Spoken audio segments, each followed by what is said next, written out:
रसूल सल्लल्लाहु अलैहि वसल्लम के आने से कबल आपकी बहुत सी बशारतें जो थीं पहले मौजूद थी। ये बशारतें जो थीं कुरान मजीद में बेशुमार जगह पे मौजूद। अगर मैं कुरान मजीद की वो आयत आपके सामने पढ़ूं तो बहुत वक्त लग जाएगा। कम से कम 5-6 जगहों पे कुरान मजीद में ये आयत मौजूद हैं। हज़रत इब्राहीम अलैहिस्सलाम ने दुआ की थी रसूलुल्लाह सल्लल्लाहु अलैहि वसल्लम से। आपने जब मक्का के लिए दुआएं की थी, बैतुल्लाह बनाया था, तो दुआ की थी रब्बी जल हाज़ल बलद आमिनन वरज़ुक़ अहलहु मिनस समरात। और फिर एक और दुआ भी की थी कि अल्लाह ताला इस घर को अमन वाला बनाना, इस घर को बरकत वाला बनाना, इसके रहने वालों को रिज़्क़ अता करना। इसीलिए अरब बेवादन गैर ज़ी ज़र होने के बावजूद वहां पे कभी भी रिज़्क़ की कमी। ये हज़रत इब्राहीम की दुआ थी। हज़रत इब्राहीम ने एक और दुआ भी मांगी थी, रब्बना वबस मिनहुम वबस फीहिम रसूलम मिनहुम, ए अल्लाह ताला इनके अंदर एक रसूल भेजना, यतलू अलैहिम आयातिका व युज़क्की, वो ते उनके ऊपर तेरी आयात की तिलावत करे, व युअल्लिमुहुमुल किताब वल हिकमा, उन्हें किताब और हिकमत सिखाए, व युज़क्कीहिम, और उन्हें गुनाहों से पाक। तो सबसे पहली बात हज़रत इब्राहीम ने दुआ की थी। रसूलुल्लाह सल्लल्लाहु अलैहि वसल्लम ने खुद फरमाया था कि मैं अपने बाप इब्राहीम की दुआ हूँ और मैं हज़रत ईसा की बशारत हूँ। तौरात और इंजील में आपकी सिफ़ात बताई गई थी। अब तौरात में क्या बशारत है वो भी कुरान मजीद हमें बताता है। व इज़ क़ाल ईसा इब्न मरियम, हज़रत ईसा इब्न मरियम ने कहा कि एक नबी मेरे बाद आएगा, मुबश्शिरम बिरसूलिन याती मिन बादि इस्मुहु अहमद। वो एक रसूल की बशारत दे रहे थे जो मेरे बाद आएगा, जिसका नाम अहमद होगा। ये सूरह सफ की आयत नंबर 6 है। यहूदी जो थे वो वकानु मिन क़ब्ल यस्तफ्तिहूना लल्लज़ीना कफ़रू, वो फतह मांगा करते थे उन लोगों पर जिन्होंने कुफर किया। वो रसूलुल्लाह सल्लल्लाहु अलैहि वसल्लम की आमद की दुआएं मांगा करते थे। वकानु मिन क़ब्ल यस्तफ्तिहूना लल्लज़ीना कफ़रू फलम्मा जाहुम मा अरफू कफ़रू बिही, जब उनके पास वो नबी आ गया, पहचान लिया, ना माना, वो मामला अलग है। लेकिन ये भी इन्हें भी पता था, ये भी मुंतज़िर थे कि एक नबी आएगा और वो आखिरी नबी होगा, और वो आखिरी नबी जो है वो क़यामत की निशानी होगा, वो ख़ातिमुन नबीयीन होगा और वो क़यामत की निशानी होगा। उसके बाद कोई और नबी नहीं आएगा। ये इन तमाम अंबिया ने अपने लोगों को बशारतें दी हुई थी। आपकी सिफात जो कि तौरात में थी, हज़रत सलमान फ़ारसी ने बताया, उन्हें अमूरिया के राहिब ने बताया था। हज़रत सलमान सारी ज़िंदगी हक़ की तलाश में रहे, तो इनको अमूरिया के राहिब ने बताया था कि तुम जाओ, एक नबी आने वाला है और उस नबी की सिफात ये होंगी कि वो सदका नहीं खाएगा, वो तोहफ़ा कबूल करेगा और उसकी मोहर नबूवत होगी। हज़रत सलमान फ़ारसी ने यही रसूलुल्लाह सल्लल्लाहु अलैहि वसल्लम की सिफात देखी थी और आप पर ईमान ले आए थे।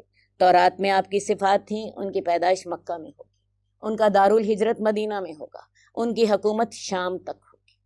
हिरकल जो था, कैसरे रूम था, उस पर जब रसूलुल्लाह सल्लल्लाहु अलैहि वसल्लम ने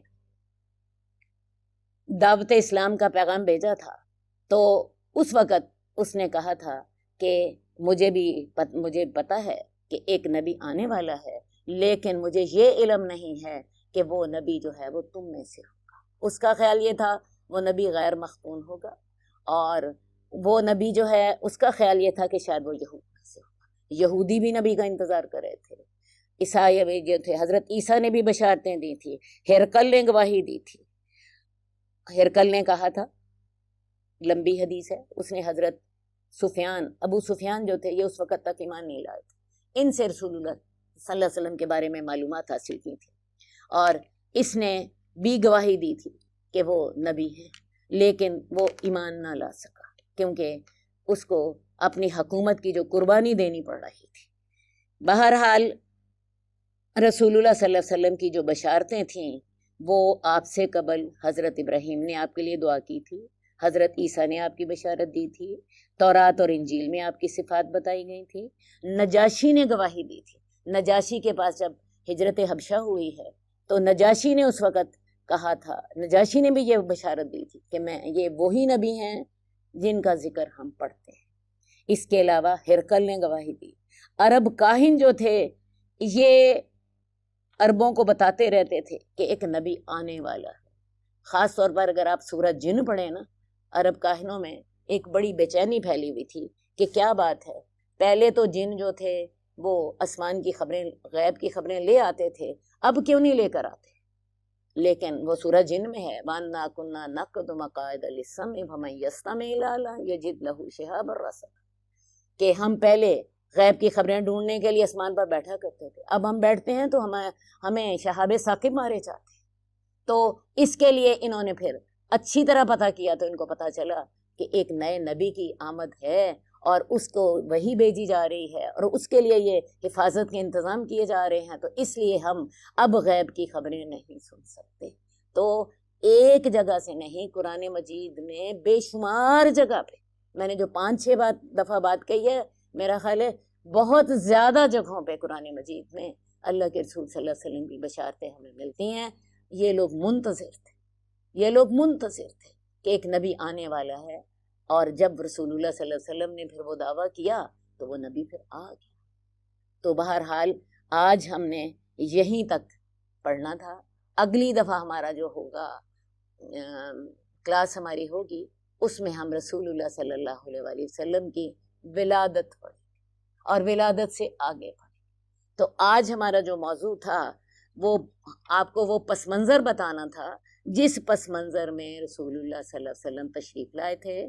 اس وقت جاہلی معاشرے کی اقتصادی حالت کیسی تھی، اجتماعی حالات کیسے تھے، اخلاقی معاملات کیسے تھے، حکمرانیاں کس کس کی تھیں، وہاں کے سیاسی حالات کیا تھے، اور رسول اللہ صلی اللہ علیہ وسلم کی بعثت کے لیے عرب کا انتخاب کیوں کیا گیا تھا، اس کا جغرافیائی محل وقوع کیا ہے.